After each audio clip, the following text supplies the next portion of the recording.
Hi everyone, you're gonna get used to this, but I am the Ivy that does the editing. The Ivy that is in the shoot obviously does these things way in advance, but it's nice to be the Ivy that does the editing because I get a lot of forethought and things that I maybe get wrong, I can correct before the show starts. I just wanted to thank you, first of all, for joining us for the first Journal Talk. This Journal Talk is actually going to be between us and a very special guest. We wanted to start off our series with a Hoya because that's just beyond important. And there was no better decision we could have made than reaching out to Charis Hanner. She's currently over at ABC7 WJLA as a correspondent and producer for Government Matters. Government Matters is a TV show that covers the business of government, very different from politicking in general, the idea of politics in the United States. But she will explain that more. I don't have a lot of time, so without further ado, welcome to Journal Talks.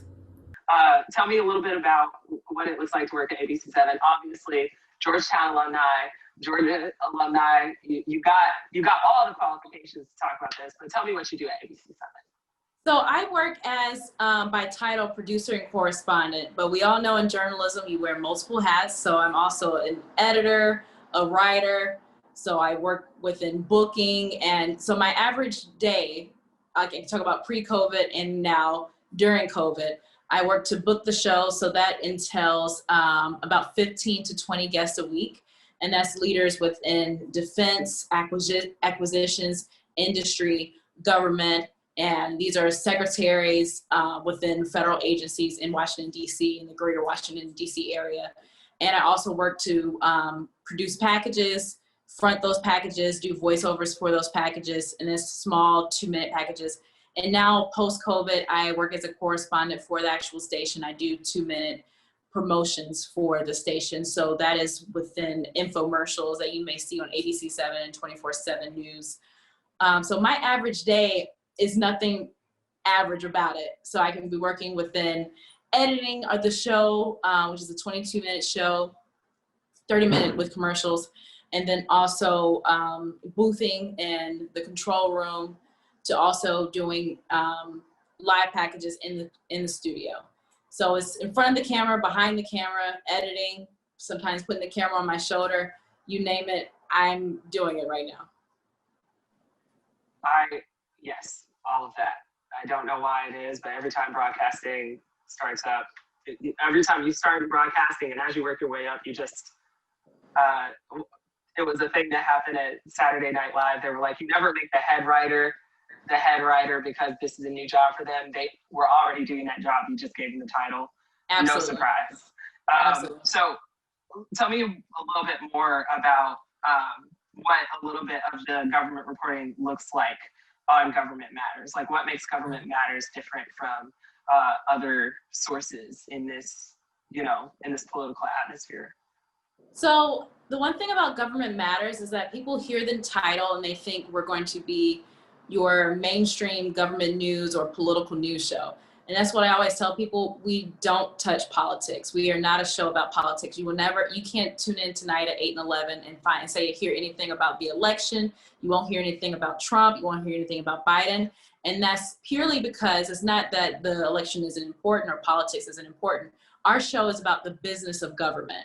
So what everyone sees within mainstream media is politics, but they don't see the behind the scenes inner workings of the government. So day to day, there's so many things going on within government, within GWACs, which are government-wide acquisition contracts, within defense, the inner workings of the Pentagon, DOD, the acquisitions within federal agencies. It's a lot of inner workings. So our show isn't geared towards the mainstream audience. Our show is geared towards those higher level public officials within federal government and defense. So the people watching our shows are secretaries of agencies, generals, brigadier generals, the higher upper echelon of government, if you will.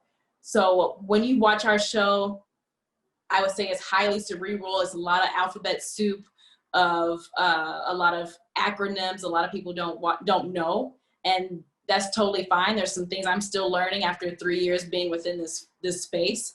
But I know when my parents watch, and most times they're just watching to see my name in the credits because it's parents. they have no idea what's going on, but that's solely because we have a niche audience, and we cater to our niche audience that watches the show. A lot of people are used to hearing about, political reporting. Government Matters is obviously a more niche audience. People are not used to hearing about that brand. We love the bird, but I love my bird.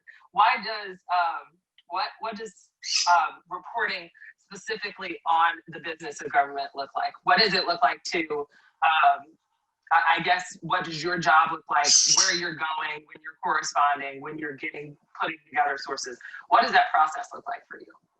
So it's a lot of monitoring news. And when I say that, it's a lot of monitoring, it's building relationships. So I've been in this role or this industry for about 3 years, and I had to build relationships. So now I have a lot of relationships on the Hill within different senators' offices, different congressmen's, people's offices. So they send me direct press releases.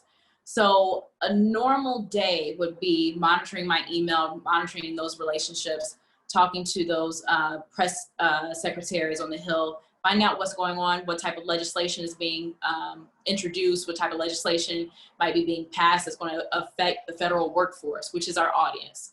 So as soon as I find out the news that's affecting the federal workforce and affecting DOD, some type of acquisition within defense, that's when I go out to my experts. And I have a pool of experts within defense acquisitions, industry, technology, IT, that I call upon. And that's when I start the booking process, and I talk to these experts and find out, what does this mean? How will this affect our audience? Why should people tune in to hear from you? And from there, that's when I build a show. And it could be a multi-billion-dollar, with a B, contract that would affect the Amazons of the world, the Boeings of the world, these big time leaders in the community who want to go after these contracts. And that's when I talk to our experts. We get a show together. We send out topical bullet points. And that's when we get those experts on air to discuss these topics with our anchor, who has 35 years in the industry and can speak to almost everything within government news. So that's the average workflow, is just staying on top of the news, because like I said, it's not mainstream where it would be obvious, like, oh, it's Thursday, October 15th. And of course there's presidential town halls tonight, so let's talk about that. That's totally not within our realm. And it's also being cognizant of being bipartisan. Even though it's government news, when I bring on a congressman or congresswoman, a senator, I have to make sure I'm getting right of the aisle, left of the aisle, and I'm getting both sides and making sure both sides are being heard. And of course, answering to our audience, which they have a voice. They reach out to me on Twitter. They reach out to me via email. And there's even an instance as recent as last week where they're like, oh, it's so close to the election. How dare you have a Republican talk about this this matter? And that's when I have to kindly send out a link. Well, ma'am, we had a Democrat on just yesterday to talk about this. So it's also a checks and balance of myself being a gatekeeper to make sure we're keeping the show bipartisan and fair. A lot. Yeah. Suffice to say, a lot of work. So, that's kind of the beauty of the work that you do on ABC7. I think that ABC7 WJLA gets a lot of good people along the way. I think that all of the stations have one set of good reporters or another. They all have their shining stars, and we're going to call you one of them because obviously you're Hoya, so that's like 4 steps up. I wore the blue. It's not the right blue, but I tried to wear a blue. Yeah, the blue is like a weird dark color that I have seldom found outside of the school. I got a couple of them. So I'm curious, since we're talking about you, I'm wondering how did you make the transition to ABC7? Like, what did your come up look like? I would say that being a self-starter, as cliche as it sounds, is so important. And that I didn't know once I graduated undergrad, I thought jobs were going to come knocking on my door, internships were going to come knocking on my door. But even in undergrad, I was working for the newspaper, the TV station, and the radio station. I created a reel from working at the school newspaper, TV station, radio station. I created a website. I created all type of reels from everything I could pull and find, tried to put it out there. I went on every study abroad trip possible in undergrad, and from those trips tried to create videos and packages and front those videos and packages as if it was real news and would be broadcasted. So when I went into my interviews for internships and jobs, I would say, yeah, I don't have the hardcore experience as in having a W-2 from a journalism job, but I've been out here beating the pavement and creating a reel and creating a resume from experience that I volunteered for. So even as early as high school, I went to the local newspaper like, hey, what can I do? Can I turn some news releases, press releases into stories? I was getting clips in high school. So I think being a self-starter really helped me, and especially when I came to DC and went through the journalism program and created a reel from some of the work I did at Georgetown, that was very beneficial. And I can't stress it enough. If you don't have the jobs underneath your belt, still get the experience, still go out and shadow someone, still go out and shadow a reporter you admire and ask, great, I love that package. Could I try and stand up myself on that exact same package? And that's what I did in Atlanta, was shadow a lot of veteran reporters I loved and said, that's a great story. Can you show me how to do a stand-up? Let's do it. And it worked out and paid out in my favor. I was going to say this, that, yeah, I remember conversations with you, conversations with other people when I was interning at ABC7 and hearing a lot of that. Go out with your reporters, go out with the producers, go out with the people, and take advantage of them being there and ask them. Yeah, volunteer yourself, because no one's going to ever come up to you and be like, Ivy, would you like to go out with me? I mean, it happens, but most times you have to be the self-starter and like, hey, I would like to be like you when I grow up. What do I need to do? And it's okay to ask the questions, because there's no such thing as a dumb question, really. I've heard a couple, but not many. I say in political reporting, every night that we meet, I'll ask a question that is dumb, and almost every time the professor's like, no, it's not it. There's no such thing. It doesn't exist. Just two more questions. The first being just a general, like, why did you decide to go to the MPS program? A lot of people make, first of all, graduate school decisions are already hard. Why come to Georgetown? Why take advantage of the space?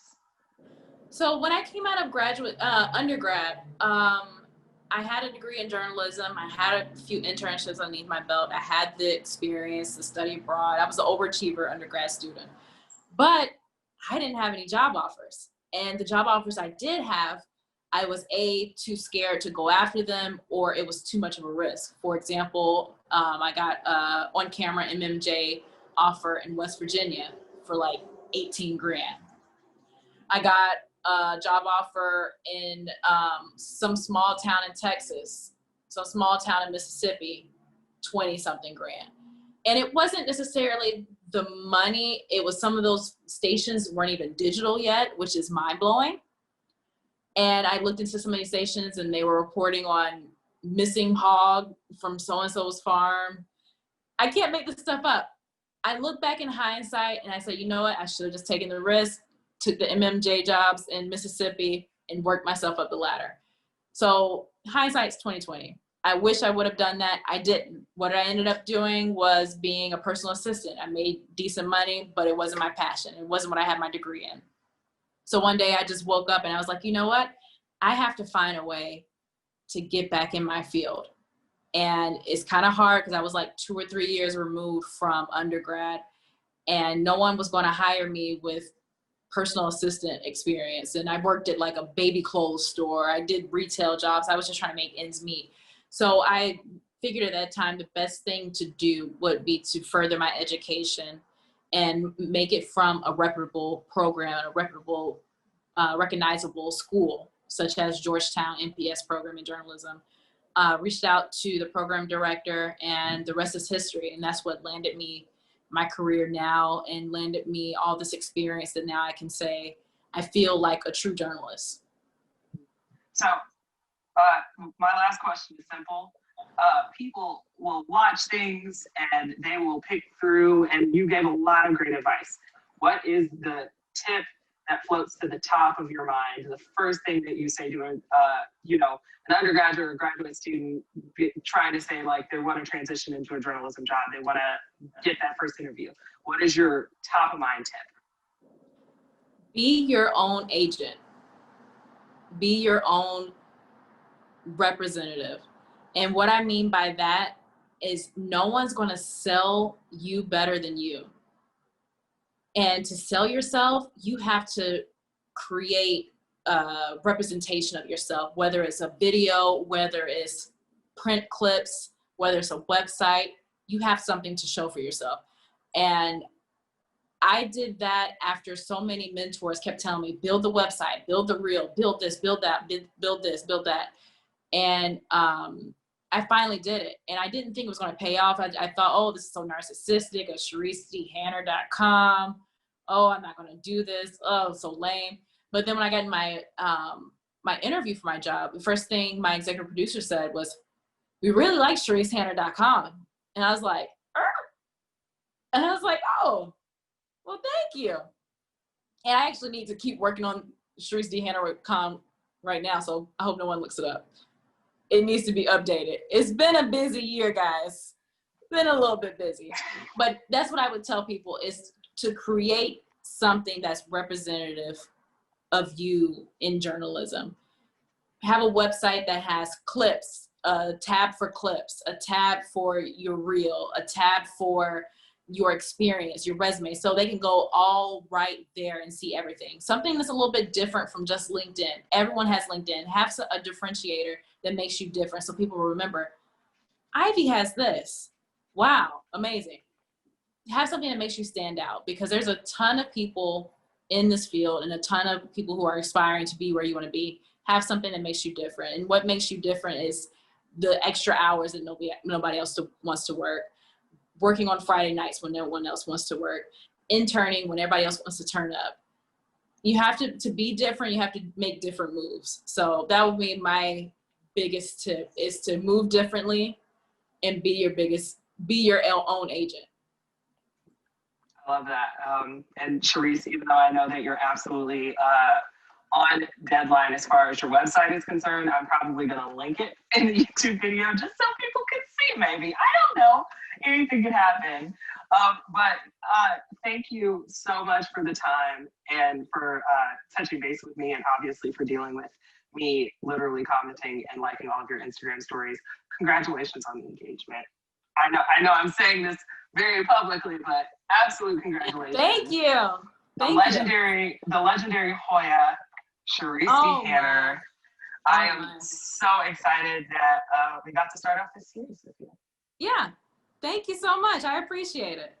And also get used to post-show, Ivy. Thank you so much for joining us today on Journal Talks. I normally will not be the only person who is on these videos, but right now, SPJ is dealing with a lot of different things. We're in a virtual environment, and we're so glad that you're sticking with us. And we want to let you know, if you were a member, to follow us on our social media over here, because we are here for you.